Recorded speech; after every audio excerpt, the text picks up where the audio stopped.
okay, we have this problem called an evolutionary mismatch. There is a conflict between biology and culture. And what do you want? Okay, you want that it is matched, right? So that it is in harmony with biology and culture. And that's when I came up with the word eustasis. Eu means good, stasis. It's like homeostasis or allostasis is a balance through change. And so you have the good balance through change between biology and culture. So this is what we all want in the future and now, right? Because who doesn't want to have the feeling of this balance between biology and culture, which is also another word of saying doesn't want to be in health and flourish and thrive in a fast changing world.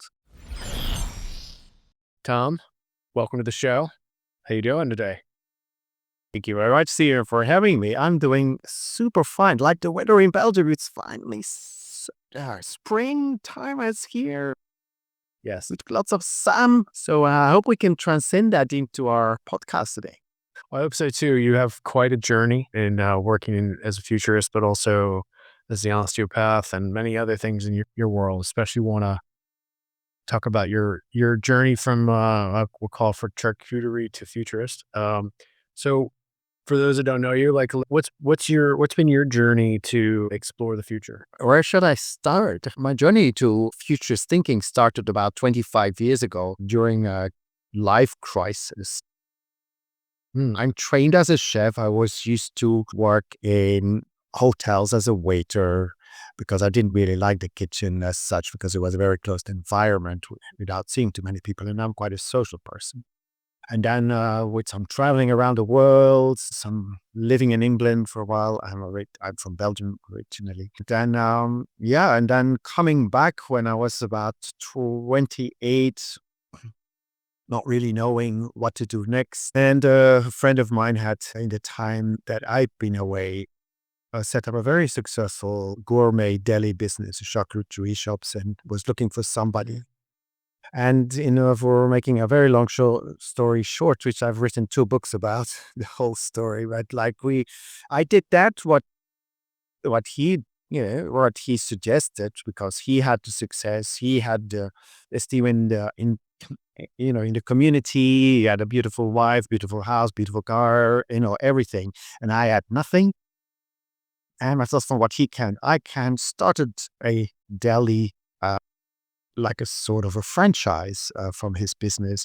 And 2 months later, I was suicidal depressive, like locked in a box, imprisoned into the shop because you couldn't leave. And you had to be there, even if you didn't have any customers, you just had to stay, right? Because there might be a customer coming. So let's say I was tumbling into this depressive state, and luckily I was talking to this neighbor, which was a pharmacist, about my problems. She was this very open-minded person that I could talk to. I was 29. I had never talked about my problems in my life before. But it was the first time, and she came in with a phone number and a name. She said, "From this person will help you." And, help for me was for desperate people. I had seen what help had done for my mother, who had been gone to a psychologist, psychiatrist. She was sometimes away for a month when I was younger. And, I saw this was, did not result to anything. So, and a month later, I was sitting behind the desks of this therapist, desperate. Yeah. And the whole process there was what we call now life coaching, finding out, where are you today? So that's the first question. What are you doing here? And it was not like a nice kind of question. It was like rude, it's like you're a piece of, how the SEHHI and then what the end is. And I felt like aggressed. But it was a very good question because, yes, what was I doing there? And suddenly from deep within me came this like of answer. Says from, look, one part of me is going in this kind of anti-clockwise direction and the other going clockwise direction. And these two are like in this harmony. What I'm looking for is harmony. Is this in one direction, like these two sides of me that, going to their flow. And then she said, well, tell me your story. So that was like, okay, telling my story about my past and the difficulties and so forth and the shop. And then she was pointing out to me different elements. Hey, what about this? What about that? And why did you think this? And what did anyway? She very interesting process seeing later in life that how beautiful that was. Then she gave me some questions for homework. When those were discussed, I found out that there was potential in me of being a therapist, a communicator, teacher, researcher, and traveler. What was I doing selling charcuterie and cheese? Well, that was the potential I was born with. But okay, and then the last question, this is the answer to your question, is she said to me, okay, for the next time, I want you to describe an ideal day in 10 years' time. Mhm. Yeah. When you're suicidal, depressed, your shop is not going very well. That's like the what question? 10 years Mhm. time, I've got problems now. And can't you see that, I'm struggling? Why can't you give me a straight answer? Why do I have to think about something that's so far away when I have so many problems today?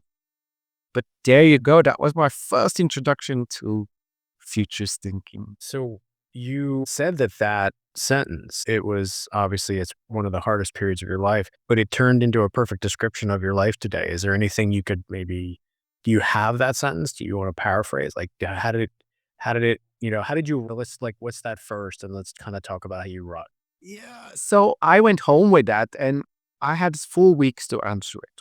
And the third week, I said, I better do my homework because she was quite intimidating and I was very intimidated by her. If I didn't do my homework, I'm sure she would slap me around the head or something like that. Or at least it would be a verbal onslaught of not so niceties about my person. I thought, do the homework, Tom, it's easier. And I was thinking, like, now, if I'm born and if my potential is being a therapist, a communicator, teacher, researcher, and traveler, if I'm born to that, then I'm made for that.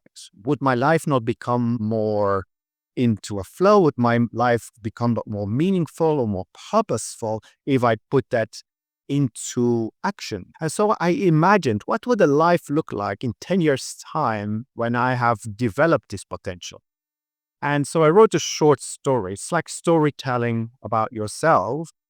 And then the essence of that story was, well, very simply, I'm a therapist who has developed his own approach, which is research, who has written a book about it, and is asked around the world to give presentations and workshops.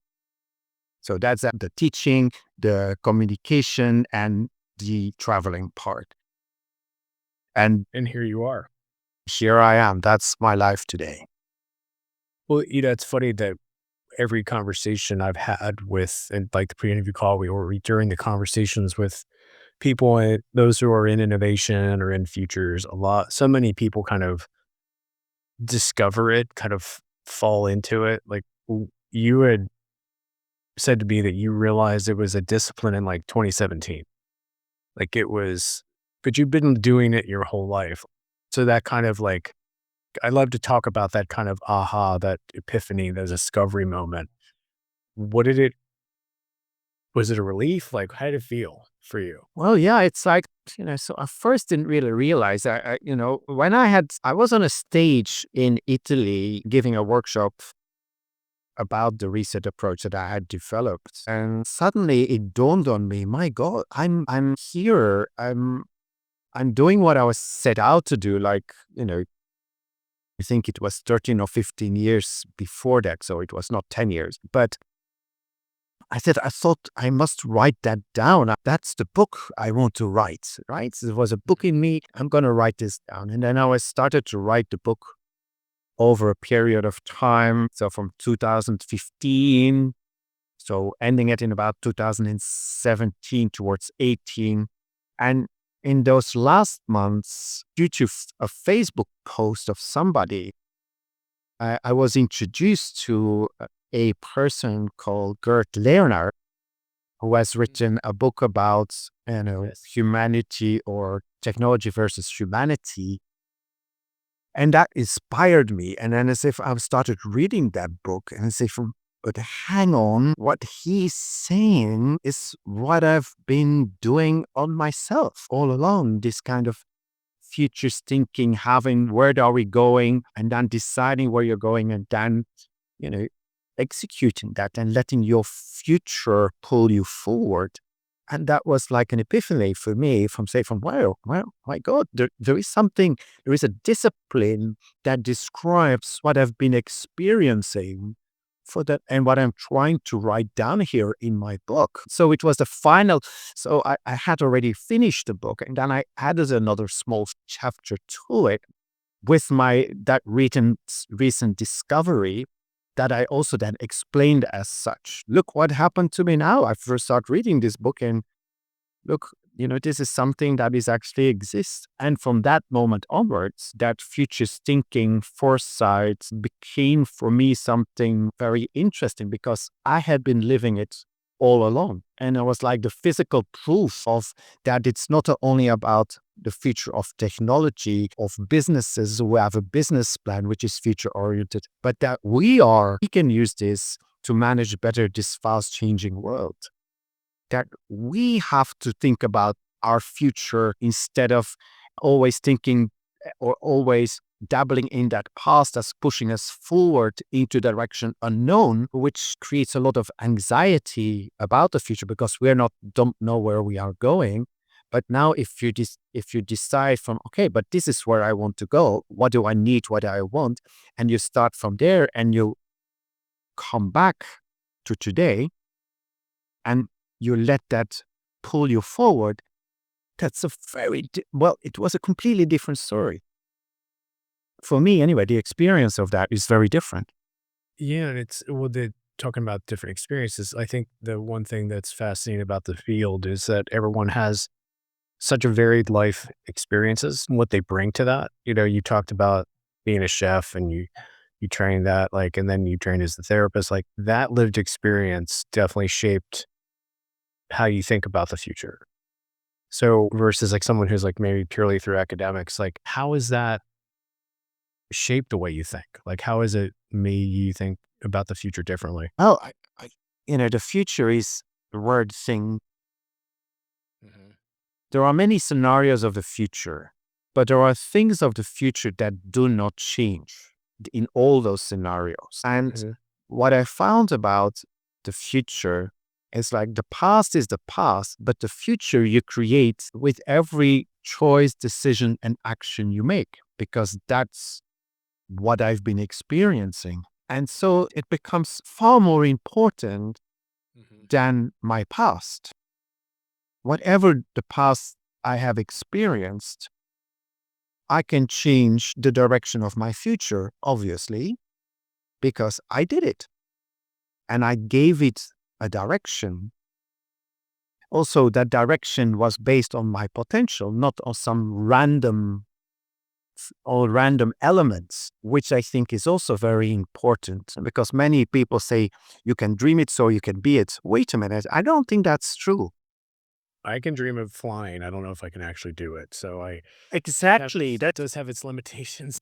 exactly, you know? But it is a positive, well, it's a positive thing not to connect to attach yourself, it is not to be so cynical or dismissive, but I understand it's got its uses, right? But it's got its limitations. And if we take it, if we take it to to these kind of metaphors and we're going to live by it, we might be at the end of our lives, we might say, what did I do with my life? I lived to this metaphor and, I didn't get anywhere. It's like life is like a box of chocolates. You never know what you're going to get. I'm sorry, but that's the wrong metaphor.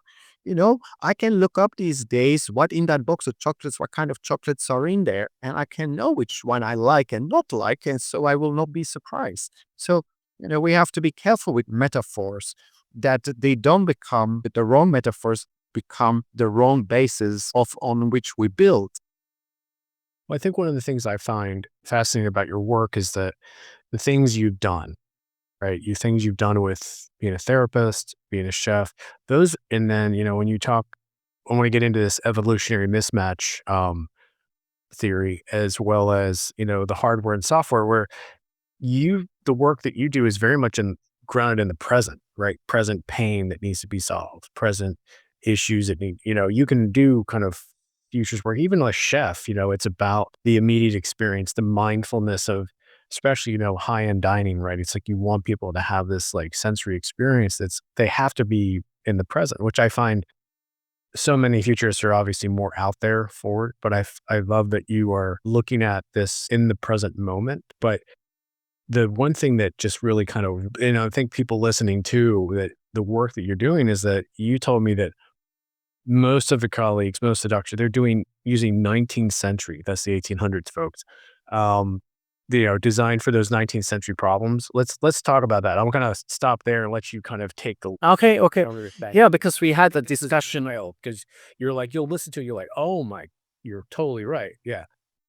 Yeah, wait, because in the discussion we had before, so I'm an osteopath, I specialize in stress-related ailments, being it physical, mental, especially now with the chronic diseases that have been established to what's called dysautonomia, including like long COVID and so forth, and that these are dysfunctions of our autonomic systems. So, but if you look at what autonomic systems are, so you have, for example, the autonomic nervous system, the neuroendocrine, and so forth.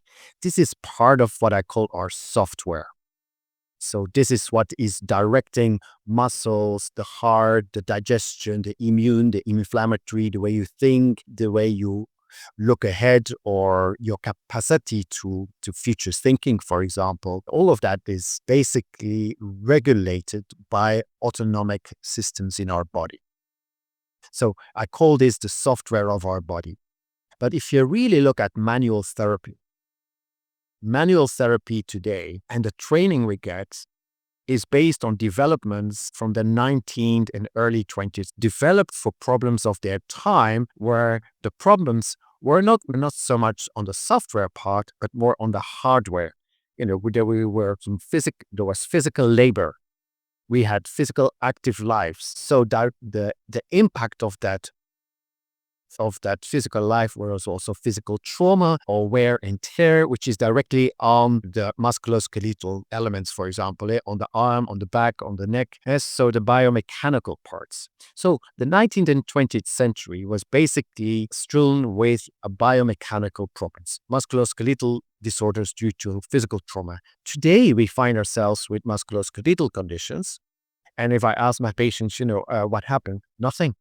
I don't know. I just woke up with it, right? And this woke up with it, I know from experience, now I've been doing this for 19 years, so it's not from yesterday, that means that probably that body was so stressed, chronically stressed from something that has happened months ago, or an accumulation of things that have happened over time, where the body's regulatory system, so this software, has become dysfunctional. And so the tension stays, and the incremental, so tension starts, and they will say, "Oh, it will get better tomorrow," but it doesn't get better tomorrow. Actually, you get used to the pain or used to the tension, but the next thing arrives, and then more tension builds up and more tensions until the body is so overcompensated that you turn in your bed, and then you're blocked. It's not the mattress, it's not the pillow. Is that chronic stress has put you into an overcompensated state that one movement, a small movement, can make the difference into relaxation. I'm blocked. And it can be also when you wake up, you pick up your towel in the bathroom and you're stuck, or you're doing your shoelaces on. It can be as simple as that.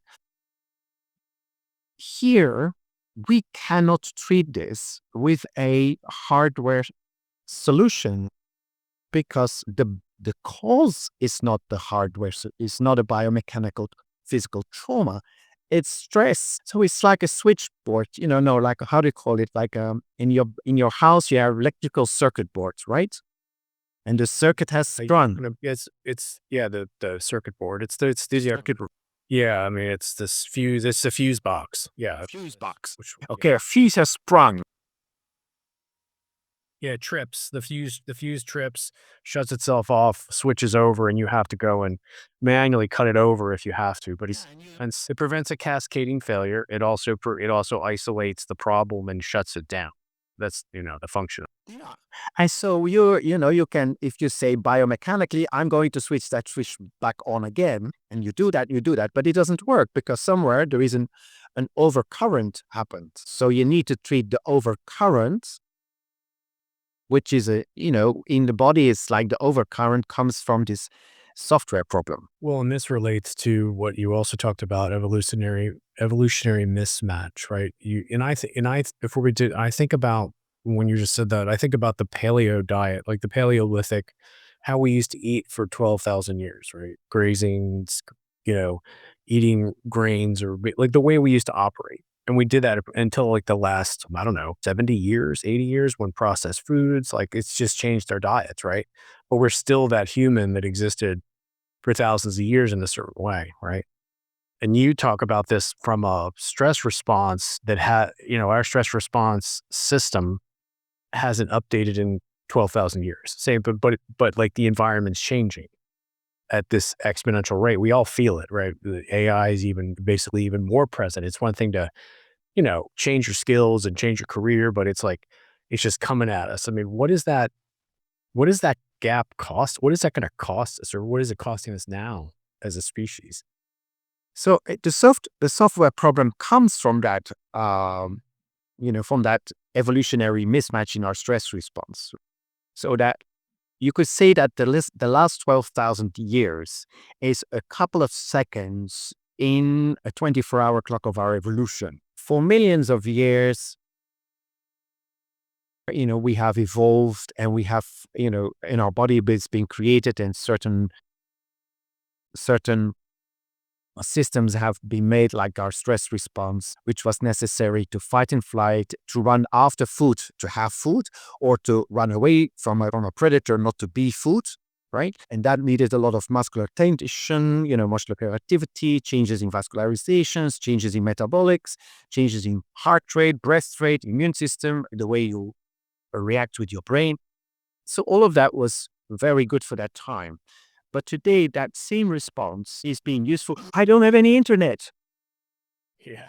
Oh, Netflix has got, the YouTube. Yeah. So you can see already, so my neck goes in, my shoulders goes up, so my hands go like, oh, so I'm going to that fight and flight response. My psoas tenses up, my heart rate goes up, my breath's changed, my vascularization changes, all of that for I don't have any internet, which is not going to kill me, right? And it's not something that I mean, it's not a survival response is needed for that. And so this evolutionary mismatch describes that this evolutionary trait, like our stress response, is not matched to the demands of today, nor the type of demand, nor the amount of stresses and demands that we have today, because it was meant for short term. Now we are constantly, with all the demands that we have, in the lifestyle that we have, it's constantly being triggered. And that creates ailments, that creates this kind of, dysautonomia and dysfunctions. And then we have the tensions, we have the heart problems, we have the digestive problems, we have the irritable bowel syndrome, we get depression, cognitive decline. We have some people get skin allergies, and so forth from this. Not all of them, but it's a generalization that we need to discuss, that many of our problems today are related to this evolutionary mismatch in our stress response, because that stress response is itself become a stressor because it's mismatched to the current demands. And Well, although it's been written about in science, there is a book about it, Mismatch, it's called. It's a Dutch scientist that's written about it, but nobody seems to see what the importance of this is for our health and well-being. And I want to be an advocate of that. I want to say, look, this is a huge problem that we all have, that I'm discussing with my patients, and they all see the sense of that. And I say, I'm working on a solution of this, because we need to put this into discussion. I'm not necessarily a scientific researcher, but if I can make this up, if I can see this, Why does not many more people see this?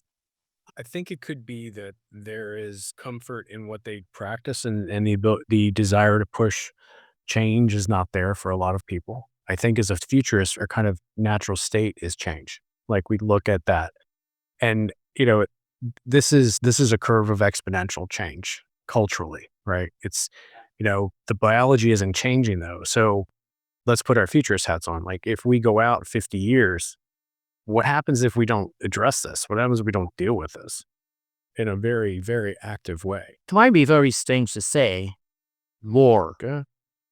or War. war.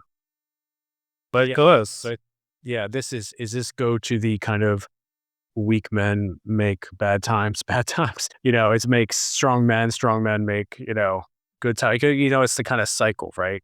It's like you need almost a collapse or a situation to kind of shake the system to make us realize what we, you know, have we, we, and to kind of we feel more uncomfortable with ourselves. We feel the more that we go into this stress response because of the stress response, we also get more short sighted. We want the things now. We don't think about later. Our neighbor becomes the enemy because the stress response is all about you and nobody else. And so, we will be less tolerant. We will become also far more greedy, and we will become sicker at the same time. Right. And then technology that is exponentially changing.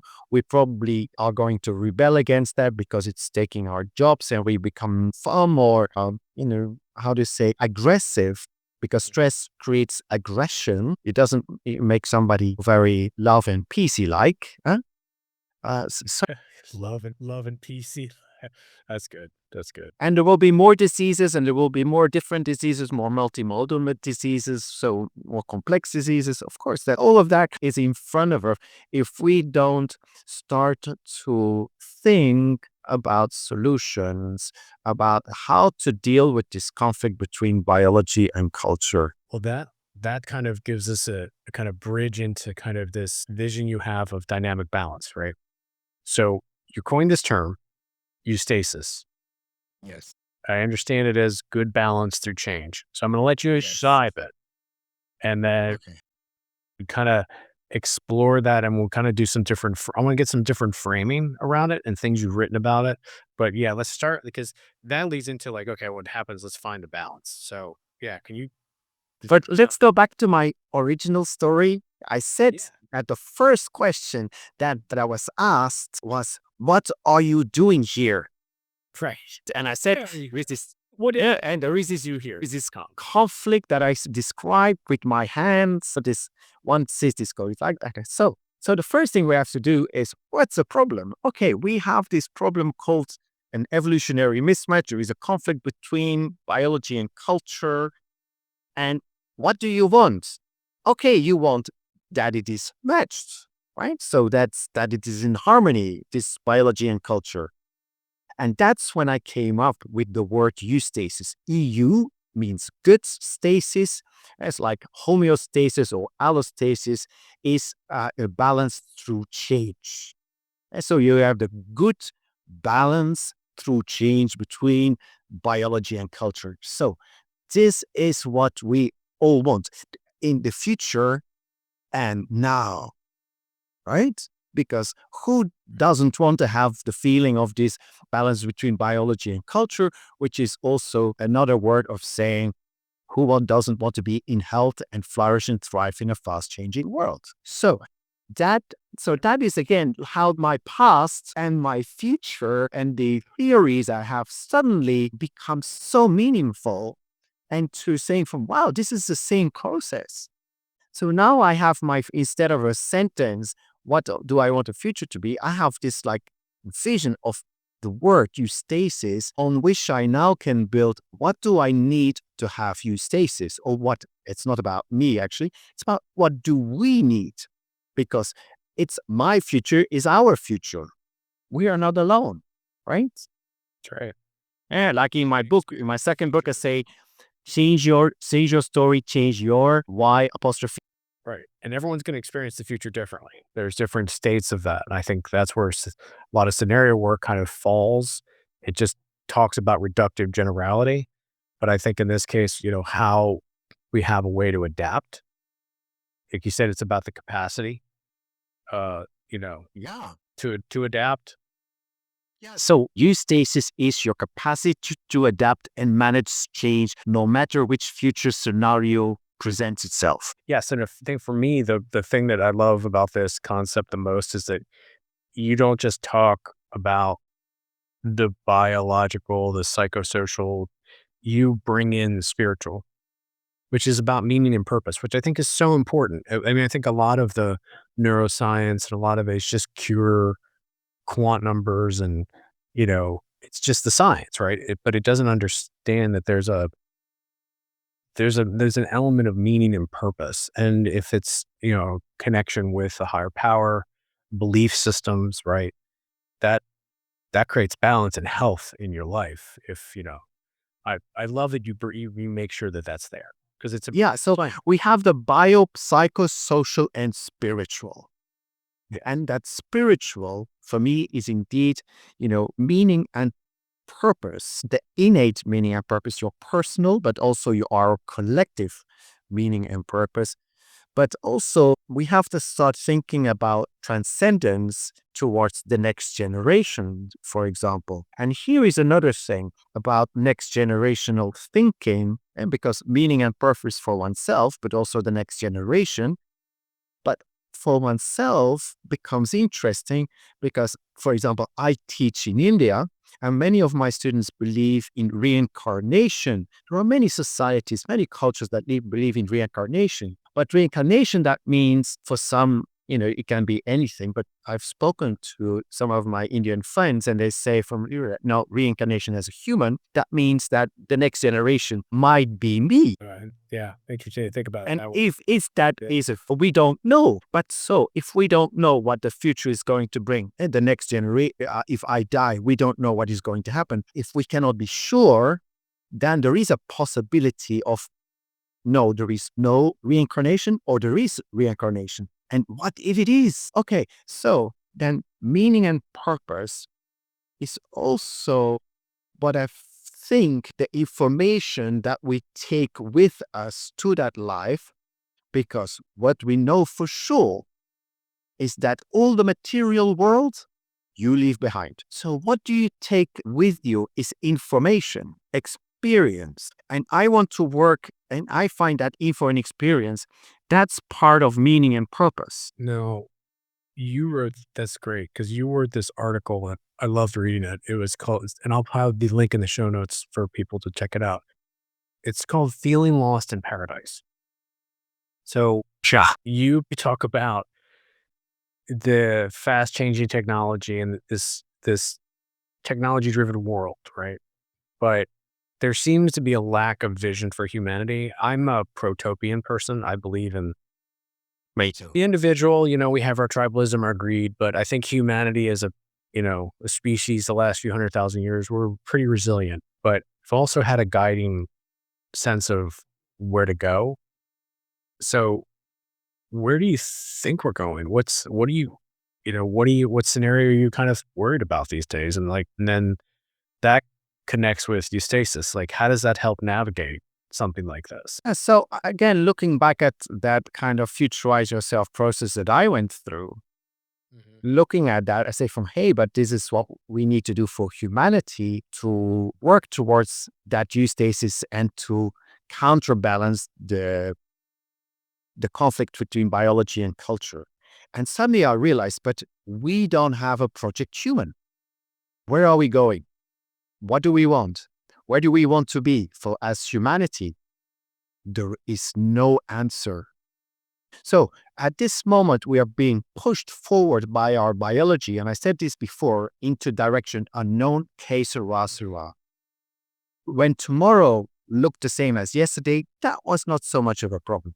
But today, tomorrow doesn't look anything like yesterday. And this becomes a problem because it creates anxiety of the future.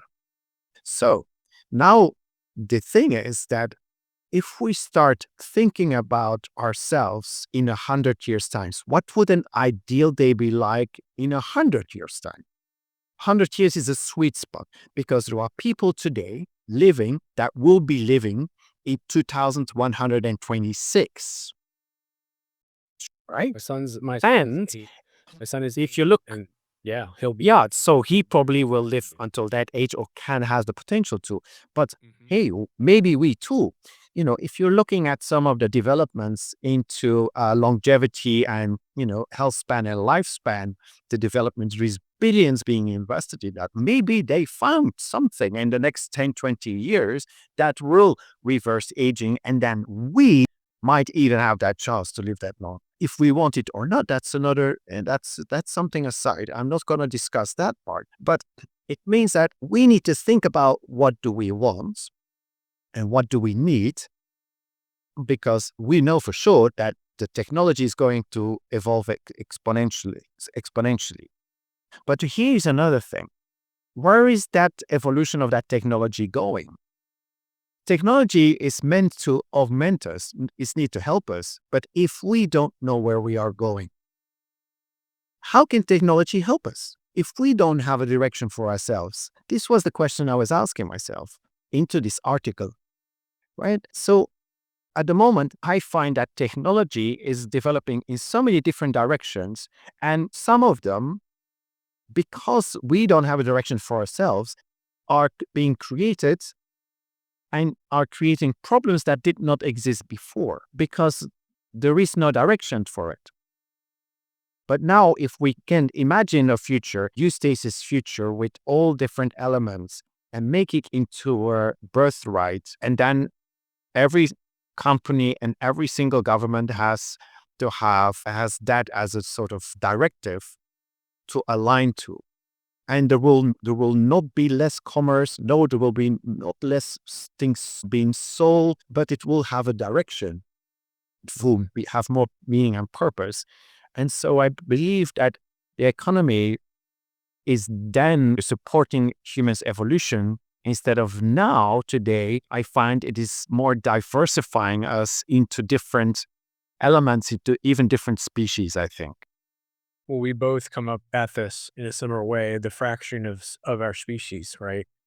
It's like, Yeah, that was funny. That was funny when we had that free interview. I said, wow, I didn't know that anybody else had thought about this. mine is, my kind of overall is like Homo machina, but it's like there's species that connect, if we take people that might connect through technology to create a collective consciousness, or people that are modifying their bodies to do long, space travel, or just even the basics of just, using CRISPR, right? And you talk about this with, if you're integrating that, you're changing the DNA, like, and will that mean just like movies like Gattaca, will we have to change children to deal with that diverse? I worry about the fracturing of humanity. Yeah, so do I. Envelope is for yourself. Does what you kind of come out? Well, how do you look at this? Yeah. Different from transhumanism. Well, so I was thinking, okay, so what are we seeing already happening is that some people are trying to vade themselves into the digital world, right? Into the virtual reality world. Let's say that happens, that continues. These are people that are not going outside anymore. They have their virtual world, they have their virtual families, they have their virtual houses and everything like that. So, but that's game over, right? Because if they don't meet somebody and they have children in the real world, no, they have digital children and bring them up. Okay, so that's game over for that species. Then you have, the Homo digitalis transhumans.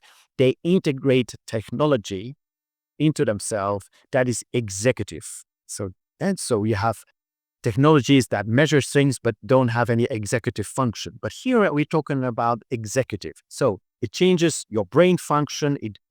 Oh, this arm, it's too weak. I'm going to put another arm in it and I'm going to augment my capacities. But the problem with that is that it will change DNA. And so it changes because you're not going to use certain faculties. You're not going to use certain brain functions. These are switched off. So environment and behavior changes epigenetic coding, changes the way a gene is expressed. So that gene expression is changed, and then you have children. But then this exchange gene expression will go to the children who don't have that upgrade. So what will happen to them? And then we have the Gattacus that we probably need to CRISPR them to make them happy or to make them healthy, because I think that might actually be unhealthy children. And so Pretty slow because we use that to very, very, very children. slippery slope indeed. So that changed baby CRISPR, that creates a new human species for me. And then you have the, as you said as well, I called it the Homo australis, the one that goes into space and has babies. Well, Yeah. due to the environmental changes, epigenetic changes, DNA changes, maybe that child cannot come back to Earth because it will not be A able lot of people. to deal with gravity. That's right. I mean, I've said that on previous shows, and people in the space industry is that everyone is about going to Mars, going to planets, and even, but Venus is actually the best candidate. People don't realize that Venus in its high atmosphere is breathable. And it's also got 1 G of gravity. It's also a closer planet than Mars. But at the same time, it's like, okay, you live there, that's great. Or you go to Mars and you live there and you have a colony, that's great. But if it's 1/3 of the gravity, can you actually conceive? We don't know yet. We've been doing a lot of space research, which kind of leads me to kind of what you want to take some of your research approach into space. And it's going to have massive implications on the things we choose for humanity if we're going to go to the stars, because we might have to do that. But just like you said, Earth might be too hostile of a planet if we're going to have to be out there. It's Yeah. wow concept. And that's, I'm not saying it's not okay. That's okay. You know, if we create a space, Being aware and just kind of it's not being aware what it is that we are facing. And because you have the transgensis, this is like, this is a pretty utopian idea, but but they're doing it already, because you have these people that have died and now they're putting in cryoreservation. So this means that homo transgensis is where your software it is transported into a digital tool. And so no more this abandonment of the biological body. So that's another species. There you go. And I have Homo evolupsis. And Homo evolupsis is the Homo that it's the process of evolving on purpose. That's what evolupsis stands for. And the evolupsis is the person which I choose to be and am, is the one that evolves on purpose. They say, from this is where I want to go to, and this is where I dedicate my life to. And so the eustasis, so the one that is going to work towards eustasis, and to be able to cope better with change, with the technology. That technology is what technology does, but I will stay human, but I will become the better version of the human that I can become.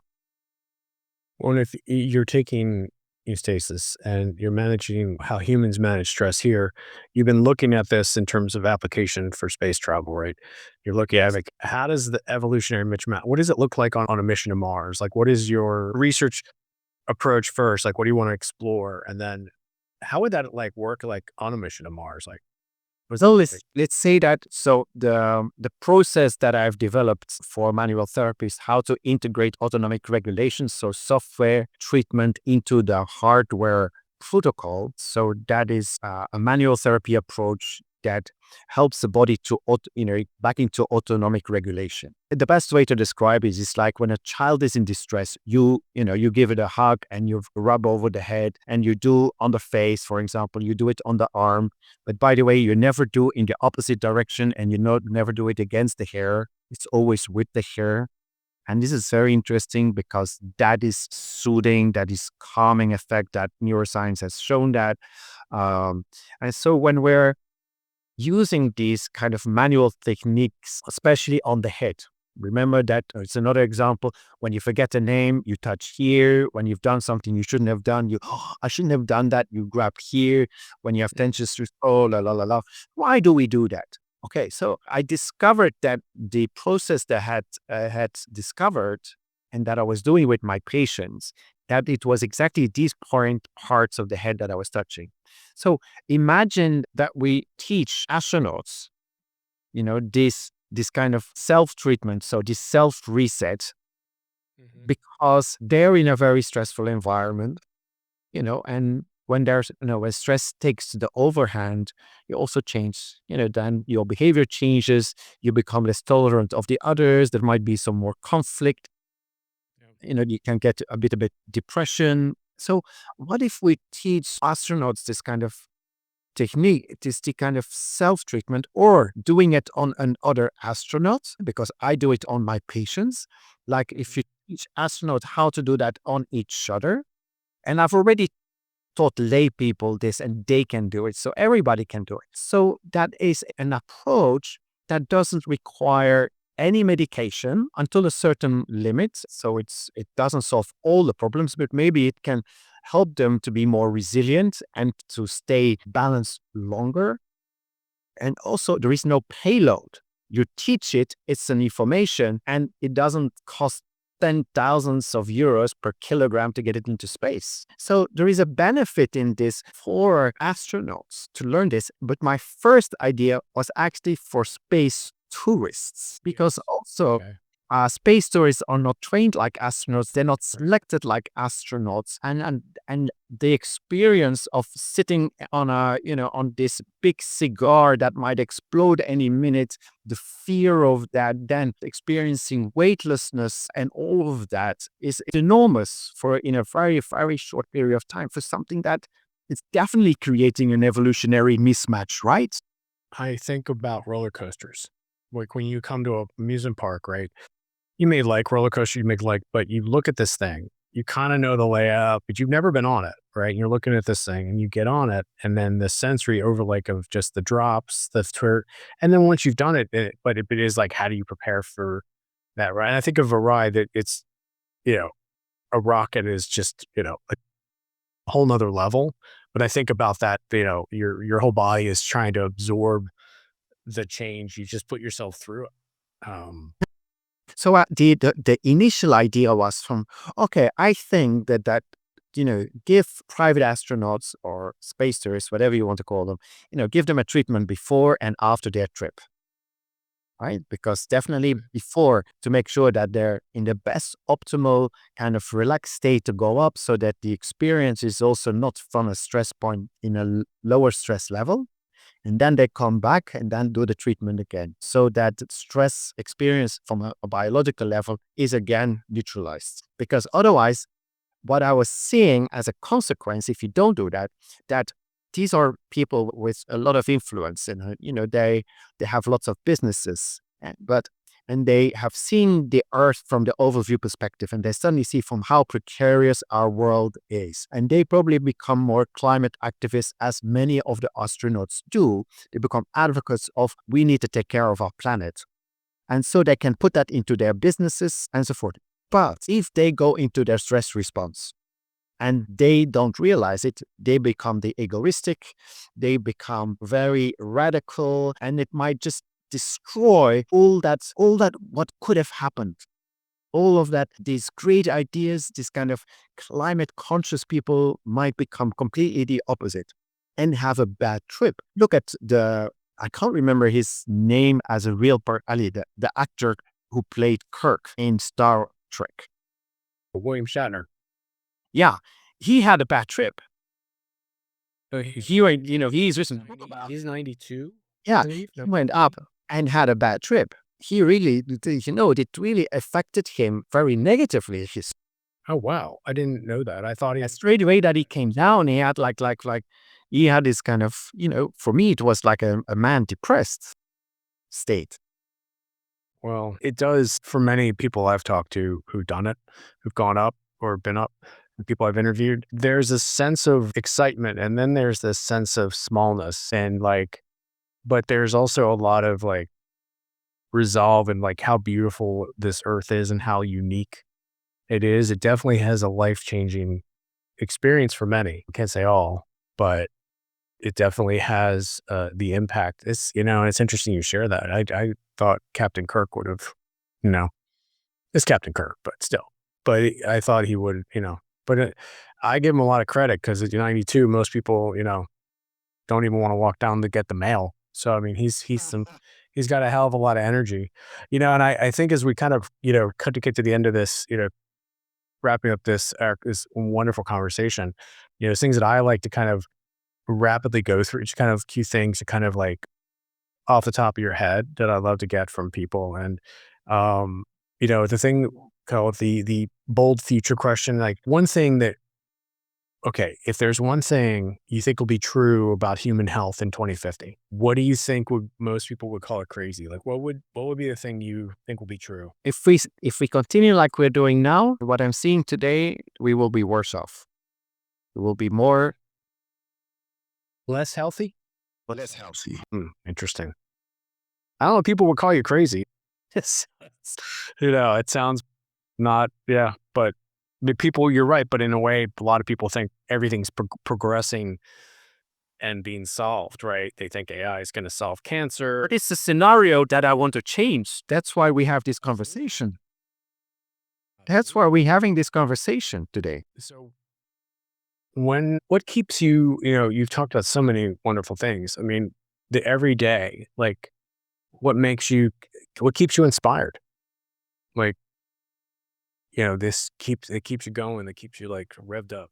2050 still looks bad. Yeah. Okay. Yeah. Oh, that keeps me going and say no, I want to make sure that 2050 looks good, right? And so, Yeah.